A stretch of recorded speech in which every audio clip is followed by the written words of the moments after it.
Good morning. Good morning. How's everyone doing? Good morning. Hi, Sarah. Are you hearing us okay? I am, yes. Good morning. Good morning. Thanks for stepping up and helping out this morning. Matthew, I can't hear you. My pleasure. You can't hear us, Amanda? My end. Nope. Am I coming through okay? Yep, just fine. Sorry. Great. Okay. Have to show you my now former cat. That was my my assistant for many PUC meetings for a long time before he finally gave it up. It was just too heavy on him. What a great picture. Yeah. So now that we're sort of heading towards spring, although it's snowing today, I thought I'd put a springtime picture in there. There you go. We're having a nice storm today, though. Are you? It's beautiful here. Just Yeah. beautiful. Just doing a quick tech check here. The screen share is working for you? I see it. Great. Yes. Hi, Sarah. Hi, Ken. So Jeff, I'll sit back. Let me know if you need anything. Thank you much. Yeah. Appreciate that. I'm going to go off camera and finish my breakfast. I'm going to check my technology here as well. I may not use a headset depending on how this goes. I think I hear you all fine.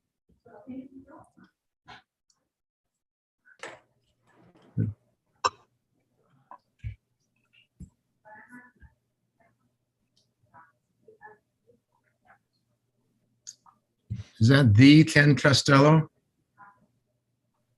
Yeah, Jeff. Yeah, how you doing? Ken, good to see your name there. I'm doing fine, thanks. You? Yeah, good. Are you working for GridWorks? I'm a little bit everywhere. Yes, I am. I'm a senior fellow with GridWorks. Matthew came into the Colorado world while I was commissioner there and helped on a similar venture in, what year was that? 2019, 2020. And so in a return of the favor, I like their model of how we engage with commissions and stakeholders. So yes, so I do this. My primary work is with former Governor Ritter up here in Colorado at the Center for the New Energy Economy. Okay. And then I have a little bit of time with RAP that I'm phasing out over the next few months. Very busy. And I had a small contract with Neighborhood for a while just because I'm a nut. Yeah, I've been on Neighborhood over 3 years now. Good for you. Thanks. Yeah. Danielle's got good things going there, so I appreciate that. Yeah. So I'm going to sign off just a minute. I'll be right back. Okay.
Ken, this is Matthew. Can you hear me? Yes, I can. Hi, good morning. I'm not sure if we've met or if you've been in some of the previous webinars on this subject, but I just wanted to say hello. Okay. No, I haven't. This is my first time. Okay, great. Well, we're glad to have you. Did I hear you say you're with NARUC? No, I'm actually independent. I used to work for the National Regulatory Research Institute until the end of 2018. So I'm just representing myself here. Great. Well, we're glad you're here. Thanks for showing up. Oh, you're welcome.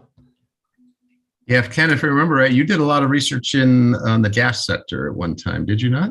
Yeah, for a period, that was most of my work. And then I got into electricity and just sort of general public utility regulation. Yeah. Ken was up in front of the Colorado staff a couple of years ago with Bill Steele, if I remember right, doing some exploration into kind of innovative rate design concepts. Do I remember that right? That's correct. About over 2 years ago. Yes. PBR and some other, I guess you could call it innovative rate making procedures. That's what I remember seeing you last, or at least hearing you last. You were in the hearing room. I was hiding in the back. Right.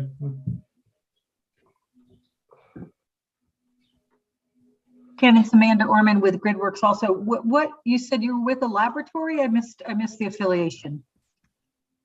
Oh, well, I did actually years ago work for Argonne National Laboratory, but that was decades ago, eons ago. I was referring to the National Regulatory Research Institute.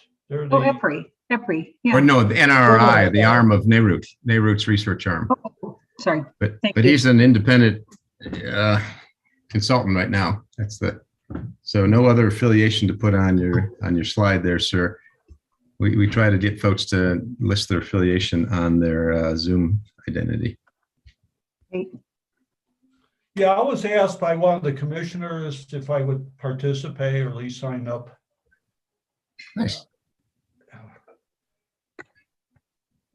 I see from the slides that New Mexico's one of well, four states that don't have AMI. I think some of the co-ops have AMI, but the investor-owned utilities. Yeah, the investor-owned utilities, yeah. Good morning, Erin. Welcome. Thank you.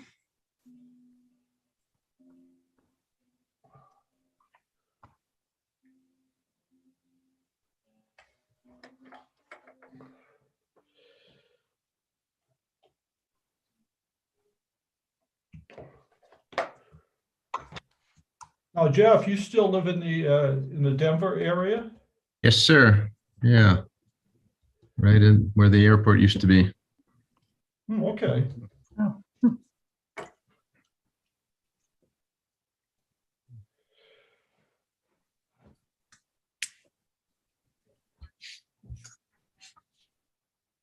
Yeah, I've spent 2 years getting to know my neighborhood extremely well. Didn't we all? Yeah. Positive way to put it, Jeff. Yeah, you've probably seen people you never saw before. Yeah. You take a big outing to your porch, just remember there's an outdoors, Oh, boy. breathe some air, see the stars. Sure. Yeah. Nope. All good. All good.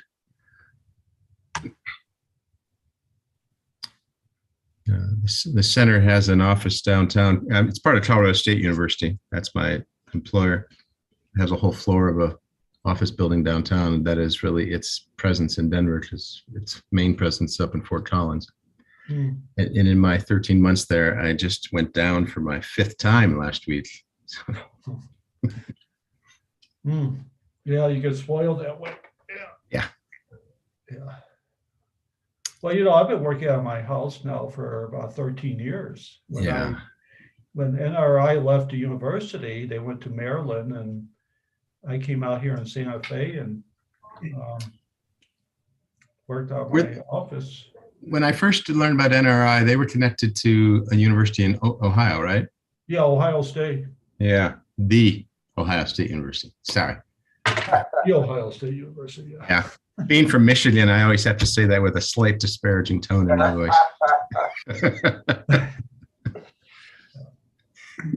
I'm a college football fan, so that's a common ridding to provide, especially when they lose to Michigan. Yeah, which hasn't been enough lately. Okay, good morning, folks. Greetings. Welcome. Glad to have you here. As is our practice, as you join the Zoom, we would appreciate if you would add your affiliation to your Zoom identity, if you have one besides your name. And we're just a couple minutes before the top of the hour. We'll watch the numbers grow and get started shortly after the top of the hour.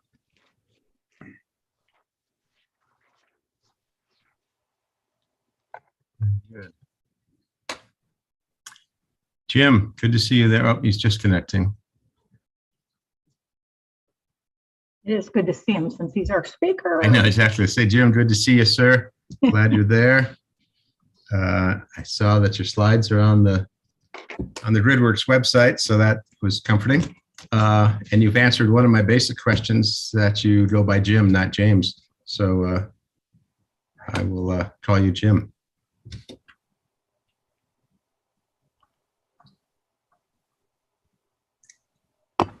And Jim, if you can hear us, will you come up and do a quick audio check? Thanks, Matthew.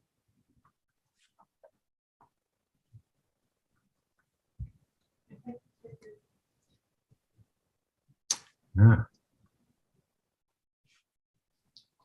Oh, yeah, he chatted, he's having audio difficulties. He's on the dark side of the moon. Okay, Jim will be back in a moment. Great, we are getting folks in now as we hit the 10 o'clock hour. Again, the request for those who are new to this and all, if you would please add your affiliation to your Zoom name on your identity. It's good to have you all back with us. We're filling up quickly, which is appreciated. We will start fairly soon, in just about a minute, letting others connect in and also get our guest of honor, our presenter, back and connected with us.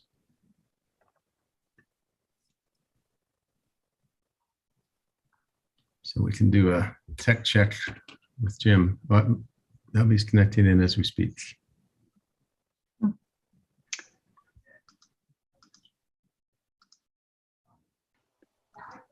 Hello, can you hear me now?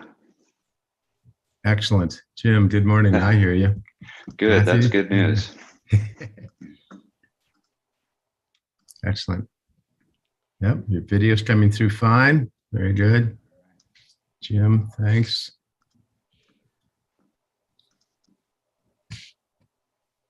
Very good.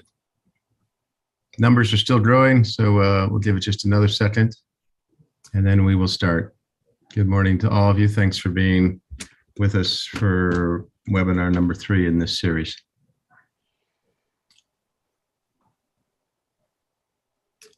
Thank you all. Appreciate when you connect in. See, using your video to connect, especially now and later as we get into discussion mode. And if you would please, just one more request to those just joining on, if you would change your identity on your Zoom identification to tell us your affiliation, if you have one. Appreciate that. Appreciate knowing who's with us this morning. Looks like we're stabilizing at slightly over 24. With that, then, let me get started here with all of you. You're hearing a different voice this morning. I'm Jeff Ackerman. I am also a senior fellow with GridWorks, taking a turn in the facilitator's chair this morning, giving Amanda Orman, other senior fellow, a rest from that. We'll do a bit of tag teaming on that. You also have Matthew Tisdale with us this morning. Matthew's the executive director of GridWorks. Checking the names fast. I don't think, Matthew, I was about to introduce Deb, but I don't think Deb's with us this morning. Very good. Okay, so it's the 3 of us that are your GridWorks team today. I'll introduce our speaker in just a moment. One first, a couple housekeeping items for you. Again, welcome. You may have noticed on your calendars, and this is the world of calendar invitations, that we had a little bit of issues with the calendar invite. Not sure if that was the change to daylight savings or not, but just be clear that all of the webinars start at 10 o'clock New Mexico time, Mountain Time, now Mountain Daylight Time. So just a note to that, if you would. Third, before we get into today's topic, this is webinar number 3 in our series that will get into advanced metering infrastructure, or AMI. Just a quick review of our, not to go through all of the sessions, but so you understand that we're focused on helping the New Mexico Public Regulatory Commission in its pursuit of a rulemaking process in terms of grid modernization. Last session 2 weeks ago, with the help of Lisa Schwartz from Lawrence Berkeley Labs, we explored what either goes by distribution system planning, DSP, or integrated distribution planning, IDP. And we dove into that first of many substantive technical topics and how that relates to this conversation regarding grid modification. Just to paraphrase a bit, and hopefully all of you received our summary notes, we will use that as a practice to make sure we are capturing what seem to be prime takeaways. And thank you, Matthew, for putting those into the chat. That's our way of both capturing the discussion, because you'll see as we get into later our time together this morning, that's the real desired deliverable, is to capture enough discrete pieces that we can both summarize and steadily build toward good content on behalf of the PRC for use in their development of a notice of proposed rulemaking and just for their general procedural benefit as well. So I think you'll see in those notes, and just in paraphrasing broadly, that you saw us explore this notion of how grid modernization and distribution system planning work together, that there's clearly an overlap. It varies by state and territory. Both are definitely emerging topics, but they definitely have an integral relationship between the two, and they work together. There may be as well as some contention around that, and that's healthy and maybe worthy of further exploration of that contention. But we walk away from the last session realizing that integral nature of distribution system planning and grid modernization. I think we also walk away capturing the notion that DSP and what it means specifically for New Mexico is an item to be determined. That really sets the tone for the remaining parts of our series together, and that it helps us continue. And you'll feel this, hopefully, if we're doing our job well, that we are setting and refining our focus of grid modernization and these moving and component parts of that. And further, that DSP and grid mod, should, another key takeaway, clearly follow what are the goals of New Mexico. While there are many different versions and iterations of this, that a big portion of this speaks to New Mexico developing its own specific vision and objectives, statutory and otherwise, of what it's trying to do under the umbrella of grid modernization within that broad spectrum. That's really some of the key takeaways. We hope that you're finding the notes helpful and continue to, and we hope it kind of shows you why we're listening to you and why we are strongly encouraging and will be drawing you out as participants to the content here. I'm just also quickly looking at a note on the side, just a reminder about Chatham House rule and how that fits in and why you will not see attribution to this. That these are recorded sessions though as well. So if folks want to kind of hear what's being said, it's not as if we're trying to shelter that too overtly. That's your housekeeping background. Let's talk a bit today about today's session as we move into, as I noted, AMI technology. Our objectives for today are just that, to focus in on AMI in terms of the technology, what its uses are, its benefits, its deployment in the United States, as set in that context now. And then based on that as our topic for the day, we continue to seek to gather input from stakeholders on challenges, on benefits as we look at AMI adoption, and then as we look at the parameters to support AMI adoption as a part of this grid modernization discussion. Again, our focus being grid modernization. And as you see, that's thus where we're taking you today.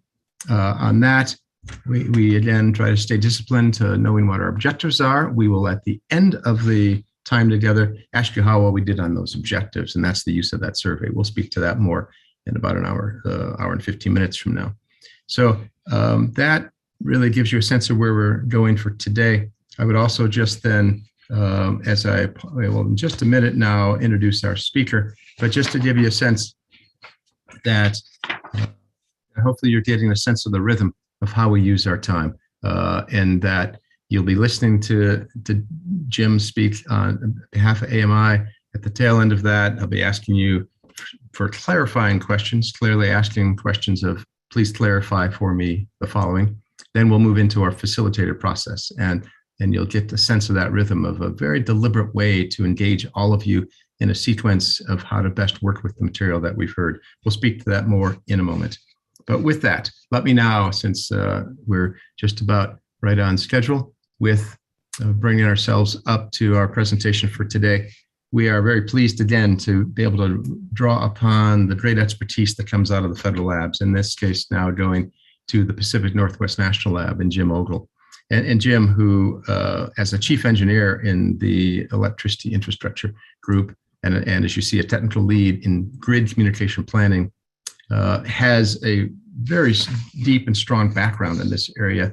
What I want to draw from his background is both not only that he has research interests in this area in terms of distribution intelligence systems, communication networks, all of the things that kind of are manifest in AMI, but also 25 years of industry experience along transmission and distribution engineering, electrical utilities, understanding this from an R&D perspective in terms of developing communications analysis and the like. And with that, now in that PNNL laboratory role, offers us a great vantage point to understand AMI and what it relates to our objectives today.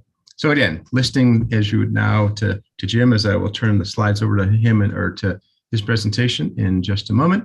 Please asking you to kind of listen for how AMI relates to grid modernization, listening to kind of just what you're hearing, and then we'll go through a sequence of reactions and more reflection and more analysis of what we've heard for today. With that then, Jim, thanks for being with us. I think we've checked your tech and you should be good to go. All right, thank you, Jeff. Good morning, everyone. I'm really pleased to be here. And as Jeff alluded to, AMI, grid modernization has been something that has been an interest and a vocation for me over the last 25 plus years. One of the challenges, I think, as I put together this presentation was just trying to figure out what's the right information to share within a 30-minute time slot, because we could spend a whole lot more time diving into this detail. So today I'm going to go through, you can go to the next slide. So today I'm really going to do a kind of an overview, high-level overview of AMI, sort of an introduction to AMI, and in particular, kind of a little bit bent towards its relationship to a broader grid modernization strategy. Given that background, we'll talk a little bit about the history, deployments, some of the policy considerations, along with those cost and benefits, and some lessons learned will be sprinkled, throughout this presentation. So I will proceed here to go through that information. As I said, there's a lot deeper information that we could go into. So I look forward to kind of any clarifying questions or areas that you would like to get a little bit more detail as we get into that part of the discussion. So first, we'll just set the basic background on what the AMI solution is, the technology. You can go to the next slide. So fundamentally, AMI, the purpose is to establish a digital connection between the utility and its systems and the consumer, the customer, the house. And the basic structure of the system is that you have, a smart meter that's installed at your customer premise. You've got a variety of communication infrastructure out in the field that is, supports information exchange between that smart meter and the AMI software systems at the back office of the utility or the control center, in some cases even hosted by a third party. But establishing that connection with those communication networks across from the the data centers to the smart meter systems. And those AMI software systems then can be connected to a variety of business and operation software that the utility has, which we'll talk about here in a little bit later, that really support the operations and business functions of the utility, and supports empowering the customer and engaging the customer to be an active participant in how they use and get those energy services. In addition to that digital connection, this AMI system is a very valuable form of visibility to the distribution or the utility operator, as it provides the information about what's happening at the edge of their system. Next slide. So jumping in on the smart meter side, a smart meter essentially combines traditional electricity meter functionality, that measurement technology, with communications module, and then some compute processing to help manage the functionalities and features that you get when you connect up a smart meter to communications. So on the measurement side, there's energy and demand.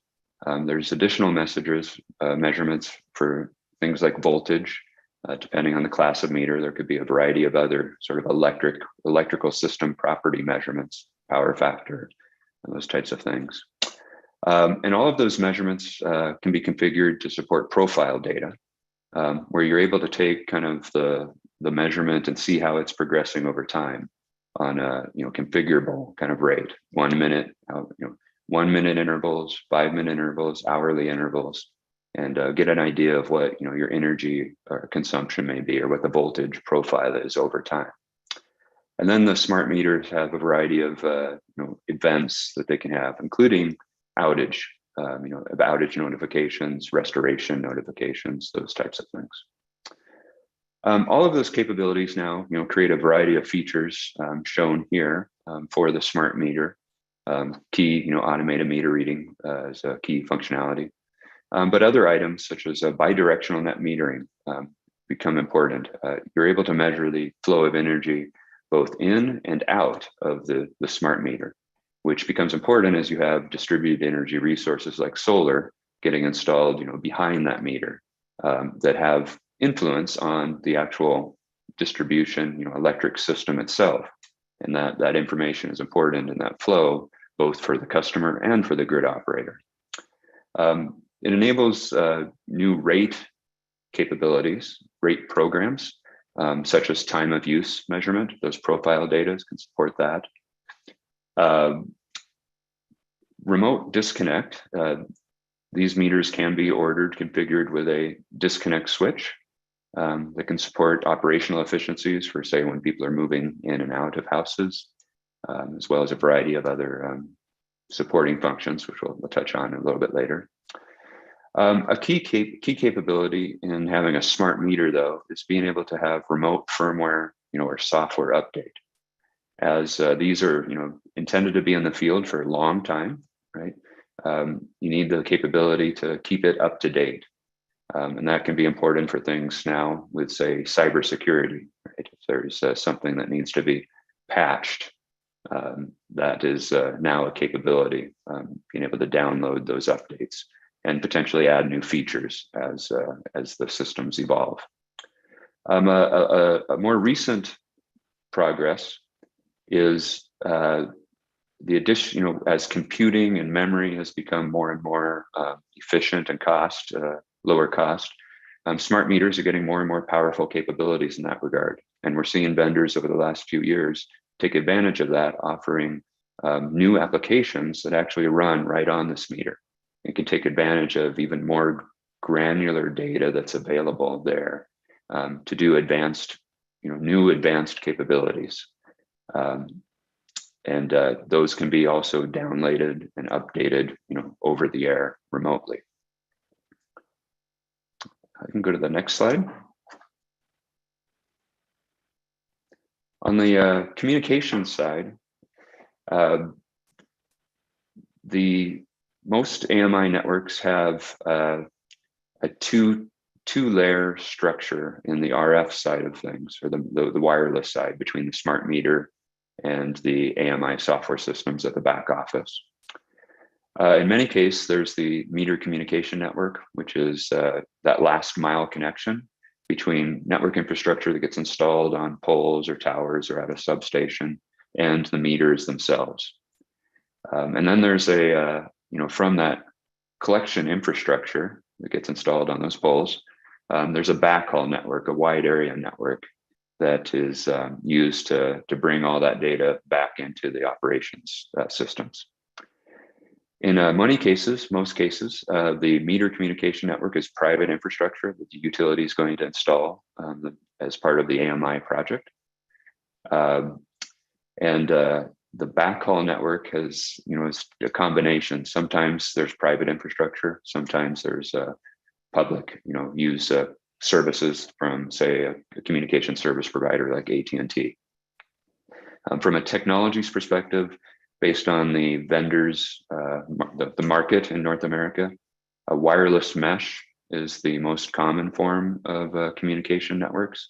That allows meters to talk to each other, and kind of if there's a problem with the meter not being able to reach that network infrastructure on a pole, it can communicate to its meter neighbor and make multiple hops from meter to meter to collection infrastructure.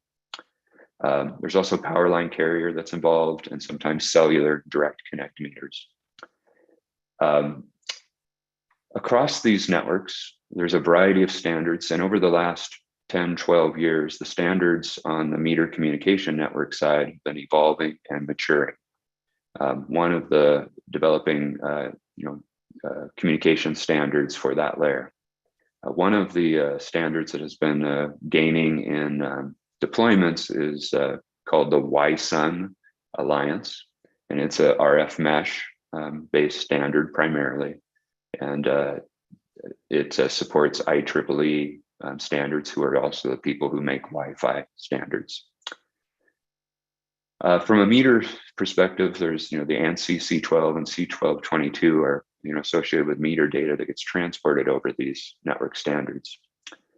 And then in the last number of years, there's been a move from proprietary kind of networking protocols to using standard internet protocol network standards. So your IP addresses and those types of things are now being used, which makes it easier to plug into your business and network systems that are already in place. And multiple layers of security has been getting added to these systems over the years, both at the network level, and each network kind of has its own layer of security, as well as at that application layer and securing that. So next slide.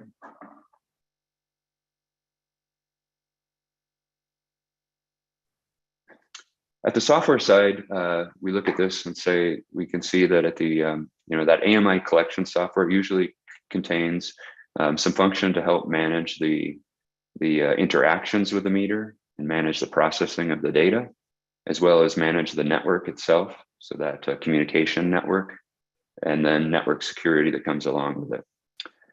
Many of the AMI benefits, though, are dependent on connecting that AMI data to the utility's operational systems, business and operation systems. Obviously connecting up to a billing system and a customer information system is very important to support the basic function of automated reading. But as you start looking at grid modernization effects, connecting up to outage management systems to improve outage response, your distribution management systems for things like voltage control and DER management capabilities, integrating with those are very become critical. These integrations do offer are fairly significant efforts in and of themselves. And as if you look at the scale of these new meter connections, a meter on every single house, the scale of those devices often demand just base significant IT infrastructure investment as well. And making sure that you take all of these integrations and kind of supporting upgrades into consideration during your planning becomes very important. Next slide. So with that, we jump into relationships with the grid modernization. Go to the next slide. Way back in the late 2000s into 2010, the notion of smart grid kind of became formalized, and my sponsor in the Department of Energy began working on defining how can we bring this smart grid definition into common understanding. And so there was a variety of qualities that came out of those discussions defined for the smart grid. And then based on those qualities, we defined what are the primary functions that are necessary. And the AMI is right up there at the top left corner. And that really represents a fundamental capability. Getting that data, getting that information at that edge is really an enabler to many of these other key functionalities as we as those get evolved and kind of talked about and hinted at already. Next slide. Oops. So that smart meter data, as you said, is a key enabler, and this is a sample of some of those functionalities and some of the specific kind of capabilities that really rely on smart meter data in one form or another. From managing the voltage of the system, which is kind of a key attribute of stability and of quality of service to your customer on the electricity side. Outage management, that understanding where DERs are and being able to understand that flow and the dynamics of those based on those measurements that are at the DER, at the smart meter. With that smart meter data, you're seeing that it can be applied to support asset management strategies. That same network could be connected and be looking at a variety of different types of equipment, getting data, looking at transformer loading, and being proactive in your transformer, managing transformer overloads. And then on the customer engagement side, being able to support those new types of rate structures, offering more choices to customers on how they can improve their energy efficiency, demand response programs, and customer engagement, providing more personalized data to a customer to help inform them on the energy decisions they're making, as well as just improved accuracy of billing. Next slide. Along with the capabilities and features, that network strategy is very important in grid modernization. You're bringing there's many different devices out there in the field that need to support a modern, intelligent grid, things for distribution automation, electrification of transportation, dealing with charging, transformer monitoring we mentioned. And so when you're thinking about AMI networks, we need to look beyond that AMI and really tie in your grid modernization vision, because those investments you make at the network strategy need to be forward-looking to be able to support those advanced new use cases for the network that may come up as you have your grid modernization evolving at the same time that you're dealing with AMI. Next slide.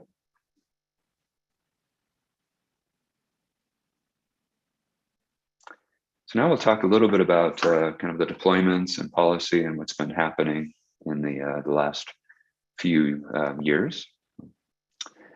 AMI continues to grow.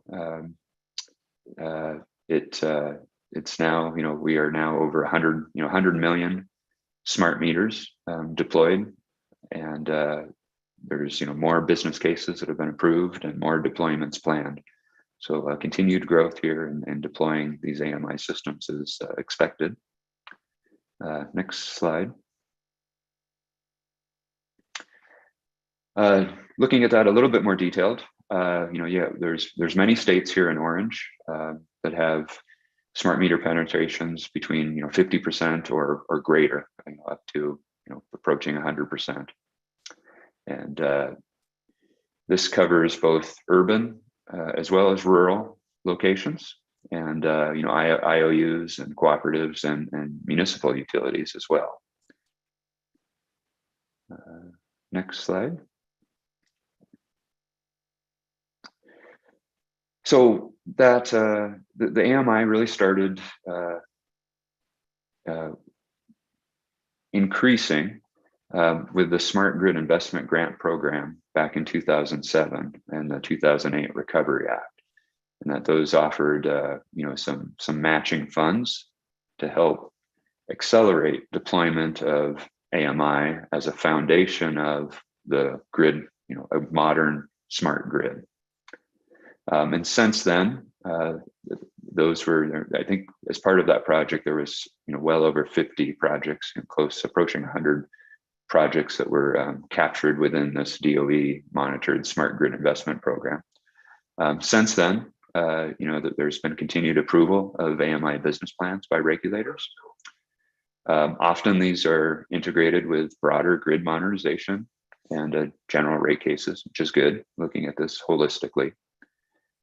In the last few years, though, some regulators have been asking, more questions and providing more scrutiny on the analysis of the AMI costs and benefits.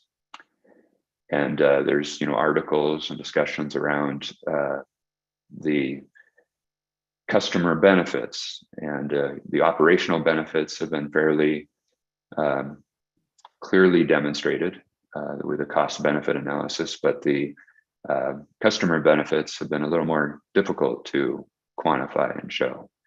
And so we've seen a few of these proposals getting pushed back, asking for more details, asking for taking a different look at the cost benefit analysis on this.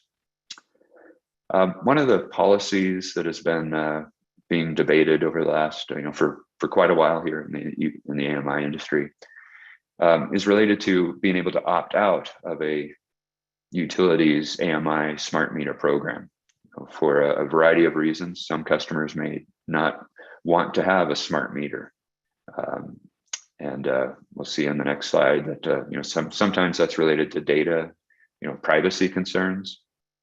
Sometimes it's related to security concerns, and there's other cases where just the health concern comes about.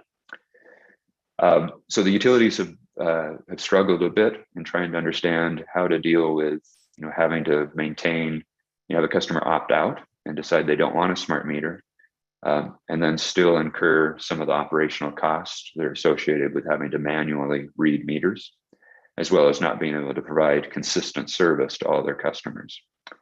But over the last few years, there's been more regulatory policy decisions clarifying how those programs need to be managed, and what type of fees could be placed on a customer who chooses to opt out to help offset the cost of supporting that customer without the automation and capabilities that are possible with smart meters.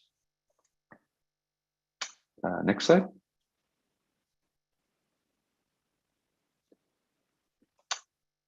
So now we'll look at a little bit at the cost and benefits of AMI. So we can go to the next slide. As you might imagine, every utility's AMI program has variations, and their territory and type of customers varies, and the state of their existing system, communications, IT systems varies. So it's hard to get a consistent measure of what does AMI cost. One of the areas where we do have kind of some comparisons to make is from this DOE Smart Grid Investment Grant Program that ran up to 2016, and based on a variety of very large multi-million type of smart million deployments to small tens of thousands, we've got some averages we can take a look at. There was a lot of variation, but typically what you'll see in those projects is that the cost of the meter is greater than 50% of the cost. The communications infrastructure is between 20 and 30%. And then dealing with the data processing systems, upgrading your software systems in the back office, adding capabilities for customer portals, data, those data management and integration things, account for another 20% of the cost. So when you roll all that up and look across this large collection of 90 some projects, the bar chart here at the bottom left is an average. And you saw variations depending on whether they did a full deployment, a kind of targeted partial deployment, and then pilots. And so that those figures for the full and partial are fairly close.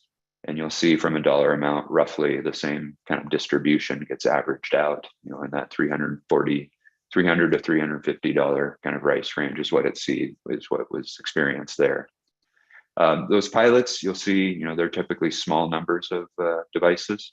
And so a lot of those costs and of infrastructure communications, those get spread across, smaller number of meters for pilots. And so that number gets, is much larger. So next slide. So, the main benefit that's cited is all around, enabling, simplifying and reducing the cost of, billing, meter reading, as well as providing, more sophisticated rate structures. You can see in the smart grid projects, there was 316 million in O&M cost savings. Some of that's a result of, many avoided truck rolls to support systems, which also has, good environmental effects. And then the rate structures, engaging customers to have, information to be able to be active participants in how they use energy has provided, some quantitative benefit data. In Oklahoma Gas and Electric, for 2012 as an example, demonstrated $198 and $570 for residential and commercial customer savings based on some time of use and critical peak pricing programs that were tried. So these costs, these things tend to be fairly consistent and quantitative benefit results that we can see. Next slide.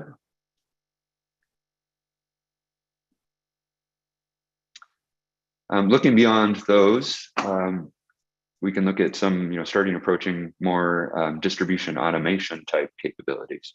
Right now, how to deal with DERs, behind the meter solar, those types of things, and renewable energy is a thing that utilities are, trying to figure out and address. And that smart meter data, that granular data, and bidirectional energy flow, and connecting those to distribution automation and coordination schemes can have a huge benefit in improving the ability of the utility to host more distributed energy resources, as well as make sure that those distributed energy resources are not negatively impacting the operation of the system. So it helps with planning for those, as well as operating them once they're in place, operating a stable grid when you have high penetrations. Demand response programs, and being able to provide a demand response signal and have those utilities be able, customers be able to respond to those are key elements of controls that can be enabled through this. And then active control of customer loads through controllable smart thermostats or water heaters has been enabled and shown and demonstrated benefits with some of the pilots as well. Next slide. We'll talk a little bit more about reduced outages, but we already mentioned that here earlier, as well as remote disconnect and connect services. That optimizing the electric system, this really ties into some of the grid modernization, distribution automation capabilities, and using things like smart meter data to tie into intelligence, voltage control and reactive power management is a key capability, as well as, with the outage and feeding into, outage response.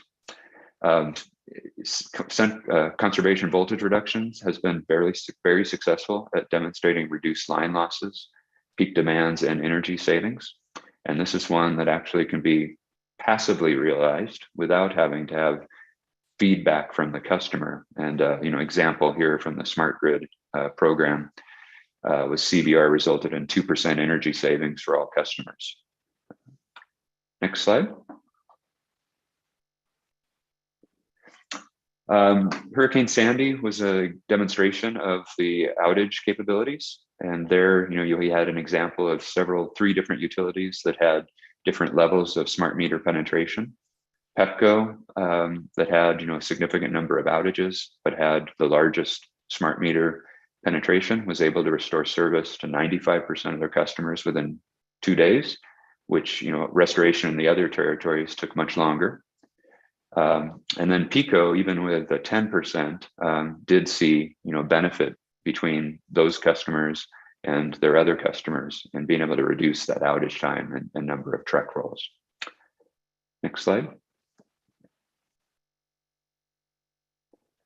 Another case study that's interesting here is looking at the smart meter data and being able to derive new insights from that. And this is a case where, advances just in other industries and data analytics and big data processing is being able now to take advantage of smart meter data, where in the past it hadn't.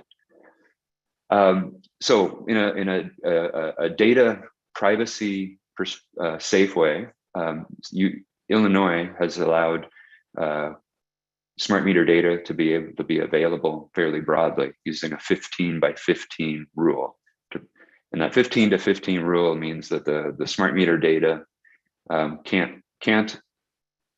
customer location can't be included if there are 15 or fewer customers in a given area, or if a customer represents 15% of the load in that area.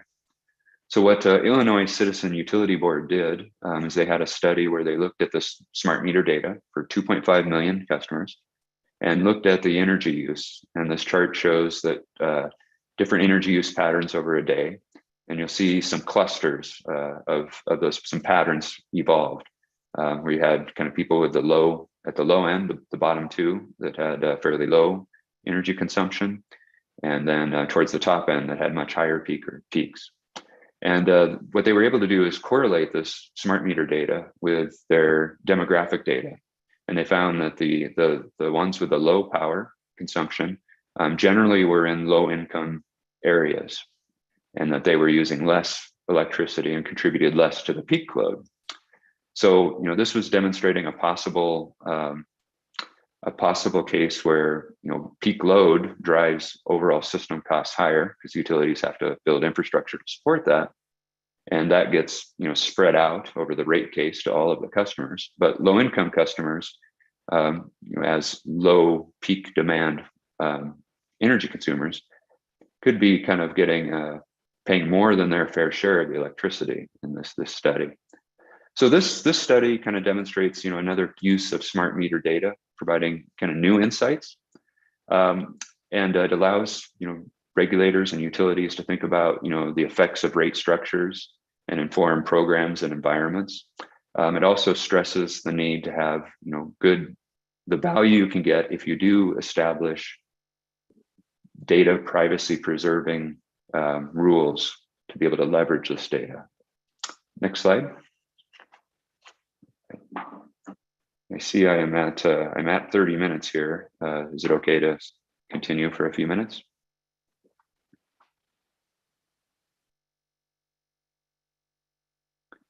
Okay, excellent. So we'll go through these next. Okay, next slide.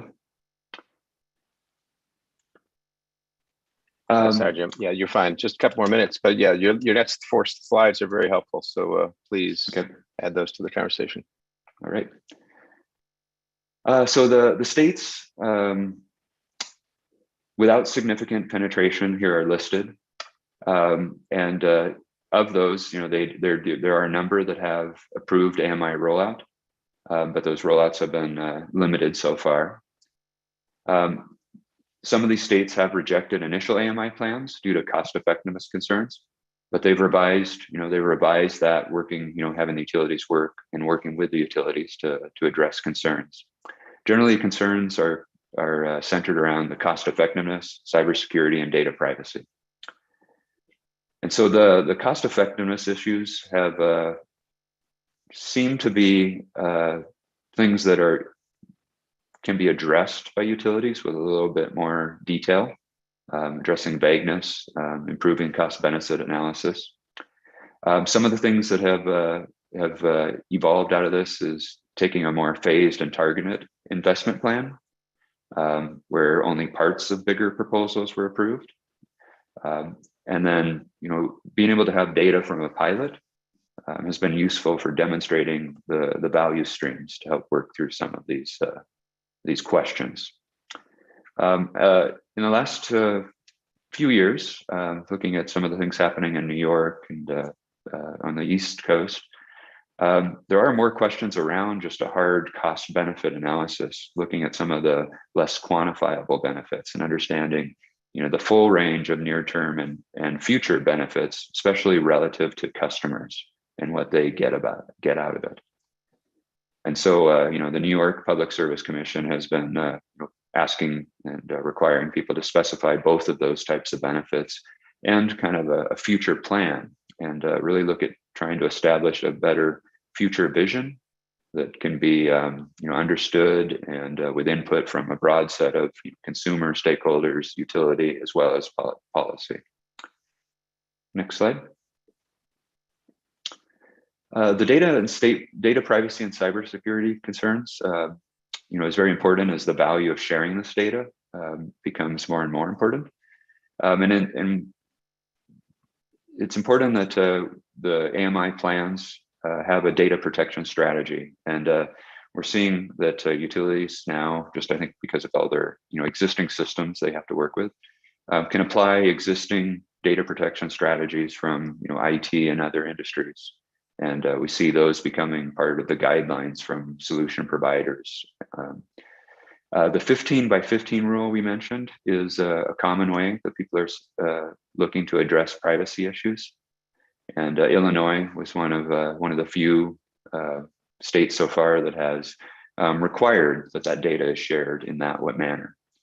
There's protocols like Green Button Connect My Data that can make sure that there's security associated with sharing customer data to third-party service providers or others.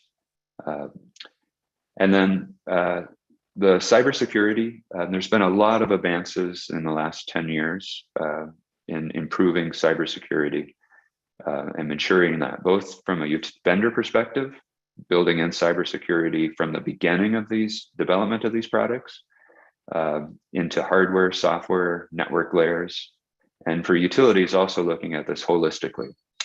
And the standards have really brought in cybersecurity profiles as well. The key there, though, is that cybersecurity is taken as a fundamental objective as the early stages of AMI and grid modernization planning, and is not something that's tried to be bolted on after the effect. Next slide.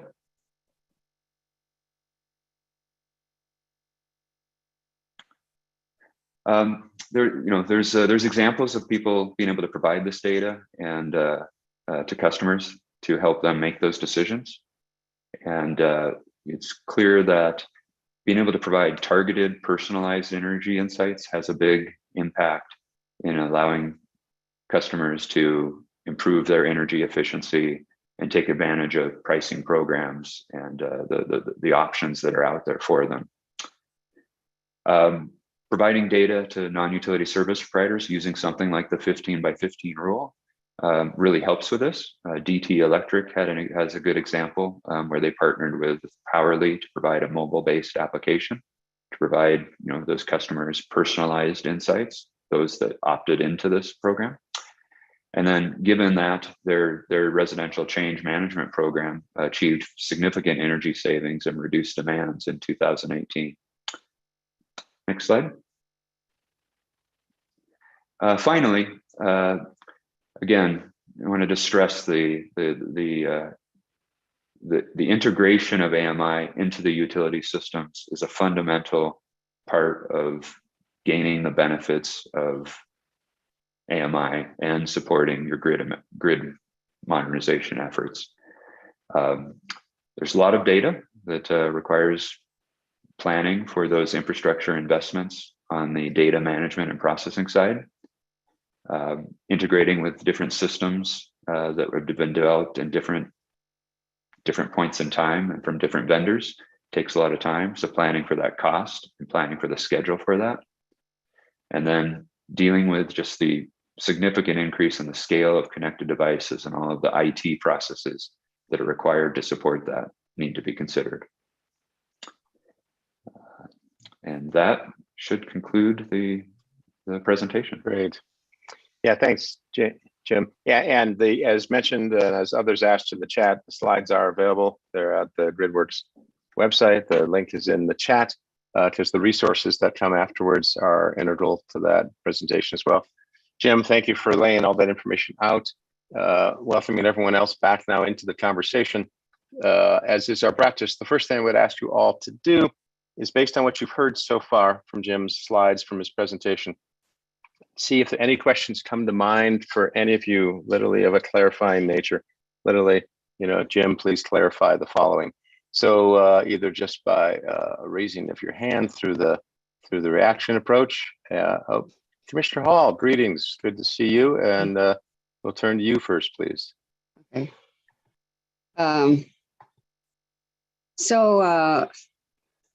Let's see, could you go back to slide 26, please, Mr. Ogle? Yeah, there we go. Matthew has the slide control. There we go. Oh, maybe it's the one before as well. If you could just go back to the one before. Let's see, one more back. Yeah, okay. Regulators in Hawaii, New Jersey, Massachusetts, and Utah have approved AMI rollout, though deployment has been limited to date. New Mexico has a 100% clean energy objective by 2045, 80% renewable by 2040. I know Hawaii has a very aggressive renewable portfolio standard as well. But I don't think New Jersey or Massachusetts do, and I can't recall about Utah. But what I wanted to ask you is if you could speak to the cost effectiveness analyses that you've looked at regarding whether any pertain to states where there is an imperative to roll out a lot more renewables, which I understand would be a situation in which AMI would be able to provide more benefits. Yeah. Have you run into anything? I can appreciate what you're saying about the cost benefit analysis. Generally speaking, I just wanted to mention in New Mexico, a number of the rural co-ops are using them because it saves a lot of money paying meter readers. And coincident with that, really, we had one utility look into AMI, but they had mostly urban footprint, and the only reason they would have wanted to have AMI was to reduce meter reader jobs. And thanks. Commissioner Hall. Thanks, Commissioner Hall. Yeah, I think I hear the gist of your question, and we can have Jim stand to try and clarify that here. Go ahead. Having to do with some context on those states and how that context relates to their approaches. Jim, can you respond to that? Yeah. So on the example I think that I've seen maybe speaks to that is around actually on those East Coast side of things. So with the New York Rev work, we've done quite a bit of work on that side, which has then influenced some of the neighboring states there, like New Jersey. And there they too are really trying to drive for renewable integration and clean energy objectives. And one of the things that they did that led to those discussion around looking at more than the operational cost benefit analysis and looking at enablement of clean energy, distributed energy resources, and those objectives. And that was where they had requested, that the utilities in their proposals should include these less, some more qualitative benefits, where it's not necessarily capable to come up with an exact number like it is with reducing your workforce needs for meter reading. And so they had a number of objectives that they established for that, and took those into consideration as they looked at that bigger plan. Thanks. And Jim, yeah, what did they find? I'm sorry, Jeff. What did they find? And so by tracing it to the objectives of the basically engaging the customer, improving energy, clean energy decarbonization goals, they were able to establish a connection with the capabilities of AMI feeding into the coordination of those devices with markets and empowering the customer to make choices. And more loosely tied it to a future benefit, with then kind of a timeline for making progression along achieving these other non-cost goals. If that makes sense. Yeah. So I think what I'm hearing you say is they saw some potential, but it would involve looking into the future. Yes, it's a challenge of being able to come up with hard cost numbers. Thanks. I have 4 other questions that's still in the kind of clarification round. If I may, I'm going to go to Mike D'Antonio, then Brian Buffington, and I know we have 2 questions in the chat as well. And then Teoko. Mike, to you, sir. Yes, Jim, thank you for that presentation. Very thorough. We appreciate it. I work with Xcel Energy. I just wanted to ask you, in your travels around the country and looking at some of these programs, and you mentioned about cost issues and some pushback from the commissions on various plans, et cetera. Have you seen, we've got the concern about the legacy investment issues, older meters, et cetera, and it'll go to other equipment as well as you replace things via grid modernization. How much of an issue has that been in other states, and cost recovery with regards to legacy meters and other infrastructure that you've come across, and any insight you can give us on that? So not so much on terms of the cost recovery and the mechanisms that were used for dealing with legacy devices, and I think you're talking about replacing devices that have not yet met their full recovery. Yeah, so the cost perspective, I can't speak to how that was rolled out. Certainly, I've seen in some examples, those types of discussions have been key in the dialogue with the regulators in states where that has happened. But I'm not able to get into specifics. Okay. Brian, to you, sir. Yes, thank you. That was a good presentation. Thank you. On that slide that Commissioner Hall was asking you about some of the regulatory challenges and just challenges in general. One of the sub points under there mentions the potential for a pilot, right? And given the amount of I guess call it maybe back office investment, software, billing, communications, all that stuff that isn't really hardware capital meters. How do those pilots work, considering just the amount of expense that would go into AMI, period? And where do you know of any examples of where they might have done that? Yeah, so I know in Washington State, there was a pilot that was done with the Vista Utilities, where they had a fairly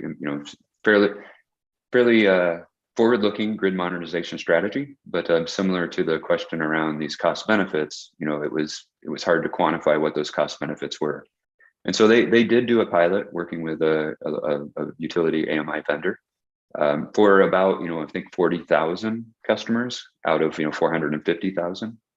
but did incur some of the costs associated with those head-end infrastructures. There was some savings in terms of just the scale drives some of those systems, and then some reduction in terms of the level of integration into your operational systems.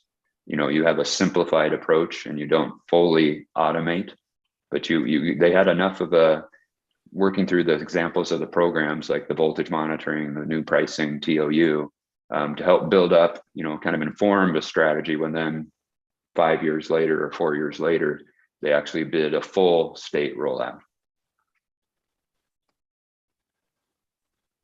Thanks, Jim. Before I come to you, Teoko, or to Cynthia, I just want, Jim, your help clarifying a few other questions that came into the chat. We're still working both in a clarification round and getting some people's clearly responding to seeking more data, more information. But there's a question from Jacqueline Waite with the Energy, Mineral, Natural Resource Department, just asking you to clarify what a long time means regarding how long advanced meters are expected to be in the field. So what is their expected kind of useful life? So 20 years is what I've seen as the most common useful life advertised and supported in the business cases for the meter itself. Okay, thanks for that. And then we're going to come back. Cynthia, I'll let you in a minute speak to your chat question. And then Satish, I'll see if we can have that read through. But I'm coming over to you now, Teoko, to see what your clarifying question is. Thank you. You mentioned in the smart meter data supports integrated resource planning. And I'm just wondering, in terms of hosting capacity for DER, I think this question was sort of raised indirectly by Commissioner Hall. How does it, is that being used, or could it be used? Have you seen experience with this? Thanks. Yes, so the hosting capacity, there's two elements where we've seen it used. One is those profiles, the more granular data, both just getting that data from the edge when you don't have any of it, but that granular data, seeing these resources over time within a given day, is very important for the system planners as they think about, where can they support the, what is the right hosting capacity given the systems that they have, and seeing those demands and changes and where they are, because the dynamics of those DERs and what limits the hosting capacity largely is a local phenomenon in the grid, right? It's associated with that particular feeder, that particular substation that handles it, and how it can support. So getting that local information, that more granular location, is very important for the planners. And then tying this into distribution automation, you can also help optimize and deal with the effects of having those DER to operationally be able to improve that hosting capacity as well.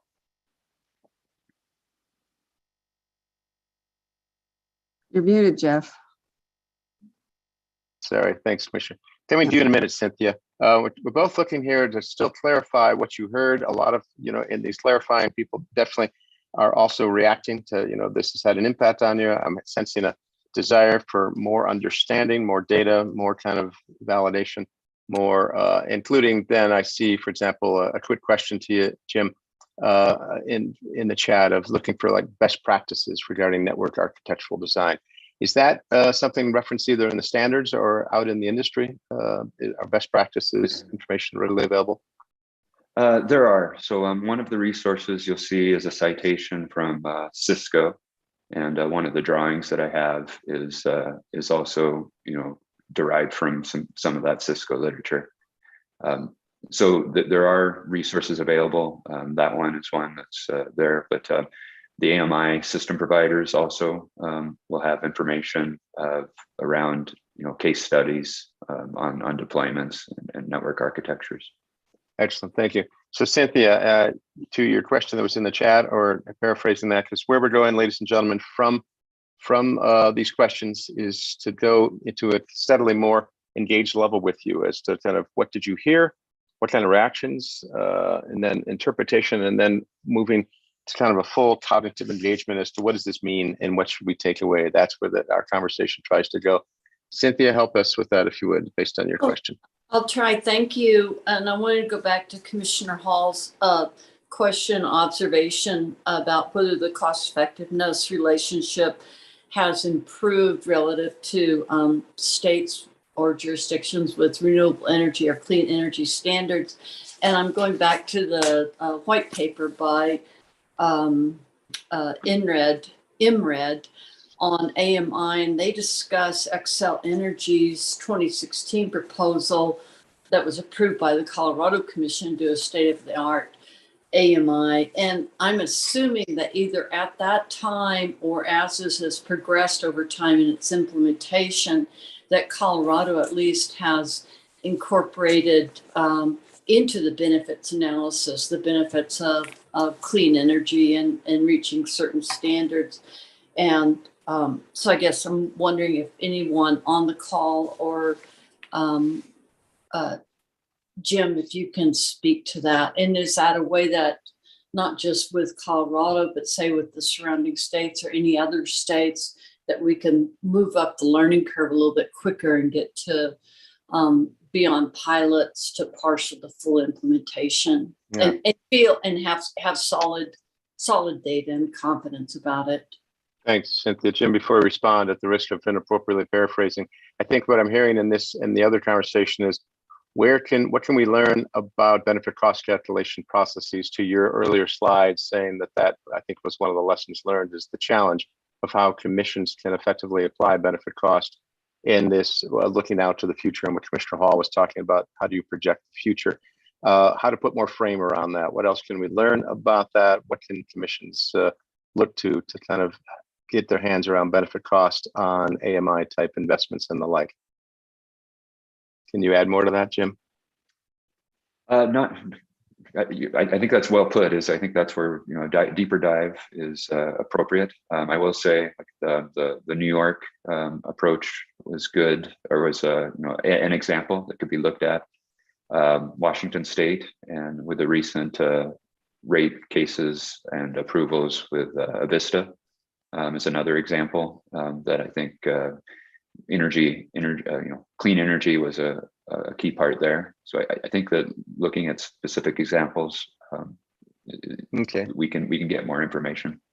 Thanks, Jim, and I'm glad you can still stay with us, ladies and gentlemen. Now, I want to steer your conversation and also draw in those who haven't had a chance to participate yet. But what we're doing in this conversation, beyond sort of this clarification, and I think clearly teasing out where there is some interesting reaction points having to do with what we've just discussed.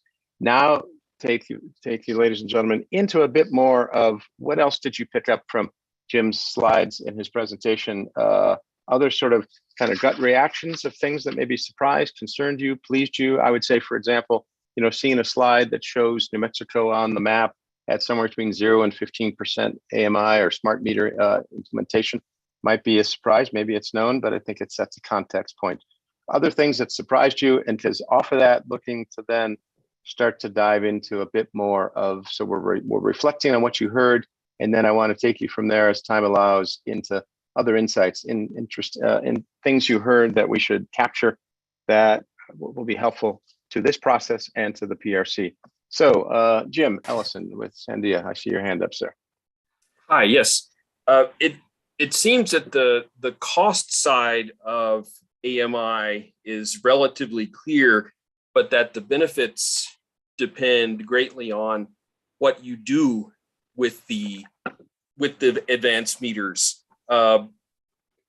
One thing I'm curious about is how often you see a time of use rate program coupled with a advanced meter rollout,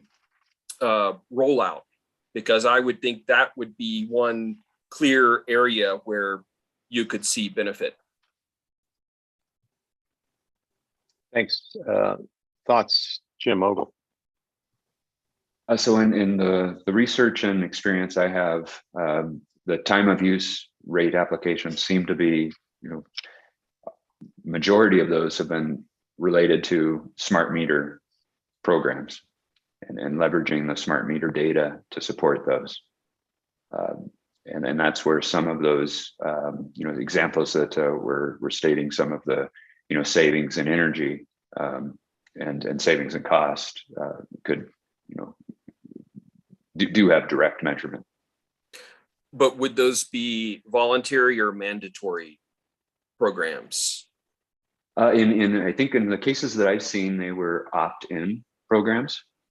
That's been my experience and what I've seen.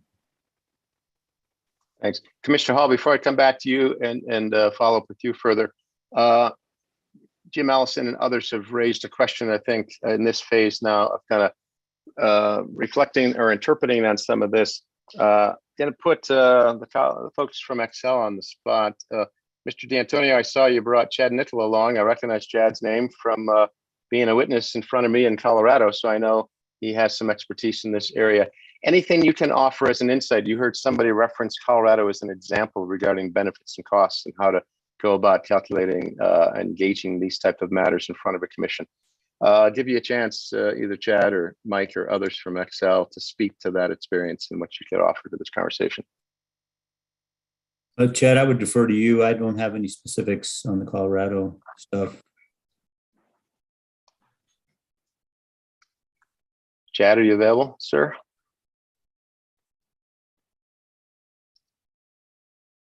You may be multitasking. It could be. Yeah, that's the danger, though, of putting a name in the participant list that I recognize. You get called on. No, but if we could, yeah, maybe see if we can reach out to him. Yeah, Commissioner Hall, insights from you, reflections, things that you'd bring to the conversation. Just to follow on the previous question, my question was, have there been any studies that like pilots pilots, I guess, or any studies that have, examined the use of AMI with their full complement of capabilities? I guess it would be sort of difficult to do on a pilot scale, but to me, the most value you can get is to use them as fully as possible, for features like voltage regulation and that sort of thing, as well as time of use. And so have you seen anything in the literature that even goes that far in examining the cost benefit analyses? Right. So there is, even within that smart grid investment program that I mentioned a few times, there were different utilities, and those programs had different number of use cases that they were actually involving. And so there were some that had taken, what they had called all of the use cases at that time, including, voltage, reactive power management, time of use, critical peak pricing. There was even some clean, renewable integration use cases there. So there are examples out there where I think a number, a fairly significant number of the main types of main type of features have been examined, and at least in that report, there's some financial numbers presented based on that complement of capabilities. Okay, Thanks, Jim. I must have missed that in a slide. If you could just text me, put in the chat or something, whatever slide that was. I could put a report in the chat if that's appropriate. Super. Thanks, Jim. Appreciate that. Okay. Then we're coming over to Margie for your input, please. Yeah, I'm intrigued by the question about barriers that people have encountered when implementing AMI. And I'm wondering if Kevin Gronwald or Aaron Sanborn, who are here from our co-op community, could comment on any barriers that they have discovered since our co-ops have been so active in implementing AMI, any barriers and how those have been overcome. Thank you, Margie. To our folks from Kit Carson or any others representing other areas where AMI has been implemented, chance to draw you into the conversation. Sure, this is Kevin Gronwald. We've done some surveys on, we have various levels of AMI. Some are just our full AMI meters. Some are just two-way communications. And some are just like, simple one-way power line carrier. As Commissioner Hall said earlier, it becomes cost effective for us simply because of, overall we serve about 4 to 4.5 meters per mile of line. That takes a lot of meter reading, windshield time. So I would say that we have, within my membership, I'm guessing probably about 85 to 90% deployment of at least where you don't need a meter reader. I don't know what the percentage is as actually AMI, but it's a pretty high percentage. Thanks, appreciate that. And Margie, thanks for drawing them in. I want to ask a question out to the audience, and then in a few minutes before we draw this portion of our time together of discussion to a close, I'm going to ask all of you to still add to the conversation. What should we be capturing from this to take away in terms of things that where there's either agreement or things that are kind of critical to the future of Innoper and the like.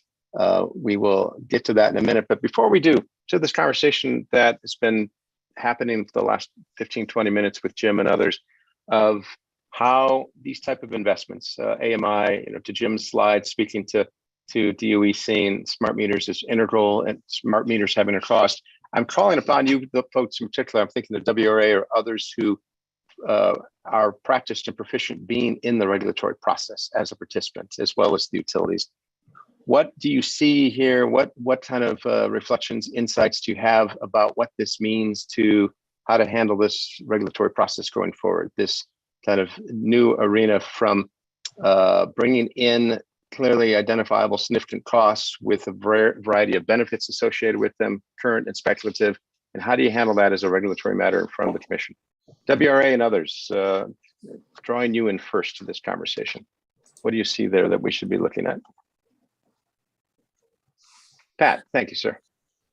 Yeah, just broadly, and this it's an interesting question because I think it applies to a lot of this clean energy tech that we're trying to push out into the grid, but specifically for the AMI stuff, the utilities have filed very defensive filings when they have asked for AMI.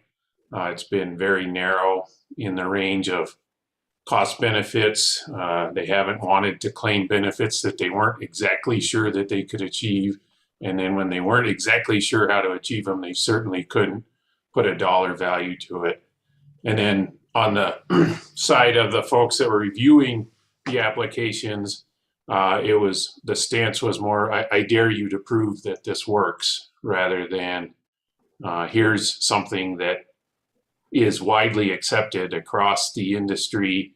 It has shown that it can work and can have benefits. So hopefully with the new law, hopefully as part of this rulemaking, we can change that paradigm. So instead of an I dare you approach, it's more of a here's something the rest of the country is using. It's been used well in other places. Let's figure out how to make it work, rather than, okay, you put this up here, let me try to shoot it down. Thanks, Pat. Other thoughts from those who, I'm targeting those who participate at some level in front of the commission, understand that commission process, and including the utilities. And then, as I mentioned, we're going to then move toward our kind of more decisional, kind of full cognitive conversation about what are some takeaways we should capture before we close this part of the conversation. So any other folks of kind of insights, reflections of what this means to regulatory process going forward? Open floor on that. You're welcome to share, don't have to, but we're looking for those who particularly haven't spoken yet. And I don't necessarily want to try again putting utilities on the spot, because I'll probably pick someone who may not be there. Others who I'm not familiar with, who may have occasionally been in front of the commission. I don't know if some of the folks who represent tech companies like Siemens, if you find yourself in that space, or those who represent the renewable energy associations or the market itself. Thoughts on kind of how this process works in front of the commission, and insights of what AMI as a topic for under grid mod means going forward.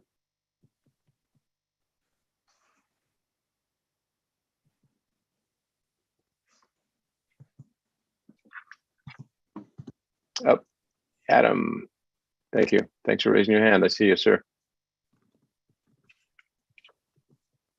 Sorry about that. Yes, I guess one of my big takeaways about AMI is I'm very intrigued in the capabilities of the voltage regulation as well as the load profiling. And I was just curious if there has been any studies or if Jim has just some experience when you marry smart meters with that capability to smart inverters and them being able to talk together and essentially kind of tune the voltages or the load profiles to match the demand. Has that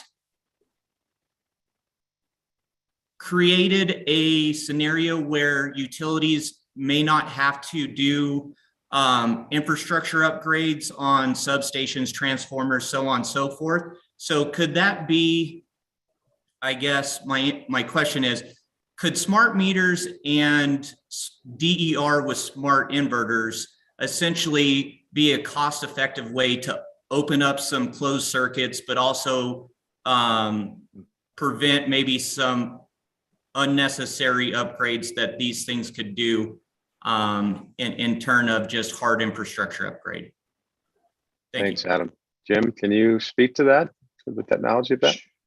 Sure. So from a technology perspective, that's a very active area of research, actually, is, being able to connect and coordinate across those distributed resources and distribution automation to really optimize the system. So there's, it's a topic in and of itself that you could dive in, but there are examples from a research perspective. There are cases where you can look and say that, even before integrating in with distributed energy resources, there's using that smart meter data to manage voltage, reactive power, reduce demand has been attributed to benefits that are, avoided cost benefits. With being able to defer or upgrading the systems, dealing with overload lines, those types of things. So I think the combination of existing examples of that ability to demonstrate avoided cost and the research and potential of coordinating with DERs and its influence suggests that is a very real and realizable kind of vision that you expressed. Thanks, Jim. Thanks, Adam, for that input. Ladies and gentlemen, as we go to the last few minutes of discussion time together on this topic, I want to draw you back in now to ask you to start to put forth, and you can also put it in the chat if you wish, but would love to hear you speak to each other. What are some particular takeaways from this? What are things sort of as a result of what you heard, what we've discussed, some of the back and forth that you think maybe should occur, possibly should not occur, or we should at least explore further? Commissioner Hall, I'll come to you in a couple of minutes. I want to see if I can draw others in who wish to kind of speak to your process and to this NOPR. So what do you see maybe things to be added as we're building toward guidance and advice to the PRC on the NOPR content? What things might need further exploration? Where are there some rough edges? Where is there things that might even feel like they're moving toward agreement? Anything on that? The floor is open for that. And then I'll get back to you in just a couple minutes, Commissioner Hall. Anything, ladies and gentlemen? This is Leslie Padilla with PNM. I had one comment based on Mr. Ogle's presentation, and it had to do with the issues of customer confidentiality concerns, opt-out provisions, and he, I believe, mentioned that some states have developed rules surrounding those issues. And what I think we might want to explore is avoiding putting those into the grid mod rule, but putting them where I think they probably more appropriately belong, and that is in the Commission's customer service rules. There's already extensive Commission rules dealing with utility requirements on metering, meter testing, that kind of thing. So that might be more in a more appropriate place for those kinds of provisions about customer concerns related to AMI. Thank you. Thanks, Leslie. No, thanks, Leslie. I think we've captured that, or hopefully we'll capture that, and where to put those kind of rules in and what to learn from other states. Again, before I come back to you, Commissioner Hall, any other comments, takeaways? Thank you for that. I see at least something come into the chat now. Anything else from folks of related to the NOPR, related to AMI, smart meters, things you think we now need to kind of, as a result of this, take action upon, formalize, at least put into the notes. Thank you. Mike, back to you, sir. Yeah, I would just want to stress that, this is a kind of an integrated approach that is needed it's not just AMI, right? It is a system approach. It is the area network for communications. It's the FLISR, the fault indicator systems. And it's a package that needs to be looked at to make this thing cost effective. It's just not the metering itself. And so Jim was pretty clear with his presentation on that's where you get the benefit. And with our filing, we were trying to replicate what happened in Colorado, what our system was in Colorado. And so we're hoping that the commission will look favorably upon a more of a system approach than just a one-off or just an AMI by itself. Excellent. Thanks, Mike. Charles, coming to you next, sir. Yeah, it took me a while to figure out how to raise my hand. Sorry. So based on the comment that I put in the chat, I just think there's more work to be done around understanding the combined benefits that are perhaps rate-based as well as societally based, and finding a way to really evaluate and validate those combined benefits and moving forward. So. No, excellent. Appreciate that. Given where we are in our schedule, Commissioner Hall, you get the last word in our discussion this morning. Thanks, Jeff. So I just wanted to follow on the question that Adam Harper asked about, or his comments related to, I don't know, I'm not, just slipped out of my head. Well, in any case, what I wanted to know was, it had to do with costs. Commissioner, were you asking about Adam's comment on marrying smart inverters and meters as a way of potentially avoiding infrastructure upgrades? Yes, that's right. And so what I wanted to ask maybe it's Dr. Vogel, is in the research that you've looked at and the cost benefit analyses, were things like infrastructure, cost avoidance included as a benefit in the cost benefit analysis studies you've looked at? I mean, because that's also one thing that we are thinking about quite a bit at our commission. Yeah, so there are examples of cost avoidance, being able to opt, based on the optimization of the system, particularly when it comes to distribution upgrades, necessary distribution upgrades, through the advanced information you get out of the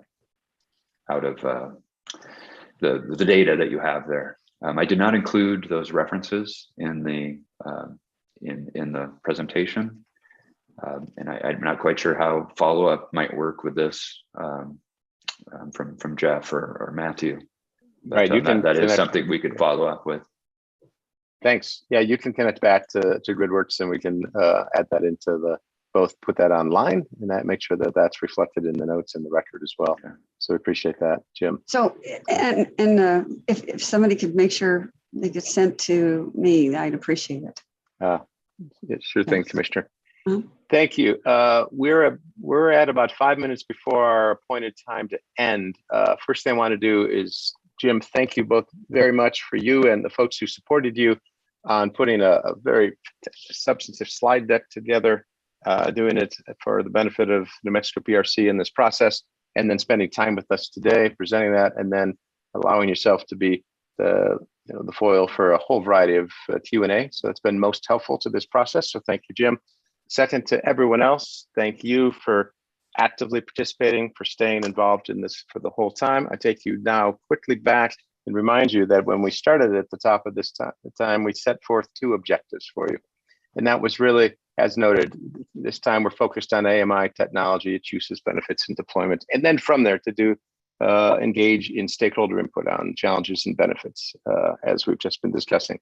This is the reason why, thus, we ask you to reflect back on that, not say, have we reached agreement on this, but how did this process work? Because again, as folks who pride ourselves on solid process that helps yield better outcomes, we're looking for your immediate feedback. This is sort of first impression feedback on when you look at those two objectives for today, we're going to ask you to respond quickly to the survey like we've done before and tell us how did we do on respond to those two objectives for the day.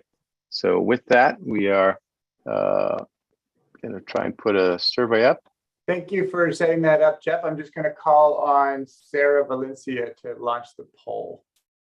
Great.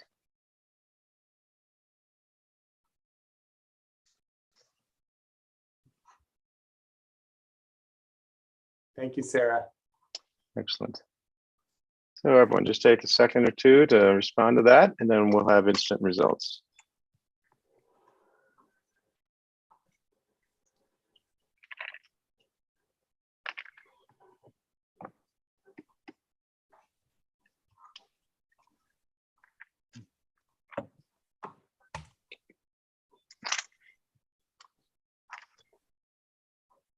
All right, that should be enough time, Sarah, if you don't mind closing the poll and sharing the results. Thank you. Excellent. Appreciate that response and helping us in real time see how we're doing on targeting our objectives. I also do see we still are getting a little bit more response in the chat. I know we have a way of capturing the chat, so that does not go unaddressed and is particularly helpful to us. So with that, ladies and gentlemen, we are coming right toward the end of our time here. Just want to remind you that our series continues. And so you, as is our practice, you will be seeing from us through the GridWorks website, our notes from this proceeding, past proceedings. The slides are available there. It becomes a great foundation for you, platform there for you to find all this information and to see where we're going from here. And you can see how we've set up April now, that we'll move into distributed load forecasting and bringing in some expertise from NREL. So yet to another lab. And then in late April, we'll go into hosting capacity analysis, and Sky Stanfield at IREC, who often is seen as a leading resource on that whole how to bring hosting capacity analysis into this conversation, be it grid mod, smart metering, smart grid, and or distribution system planning. With that, ladies and gentlemen, it looks like we are right at 11:30. So again, I thank you very much. We hope you'll continue to stay involved, get comfortable with this process that we'll try to steer you through over the weeks and months ahead as the most effective way, hopefully, to both respond to what you hear, learn from it, learn from each other, and capture substantive material going forward. So again, thank you very much. Enjoy the rest of your time, rest of your day. Thanks, everybody.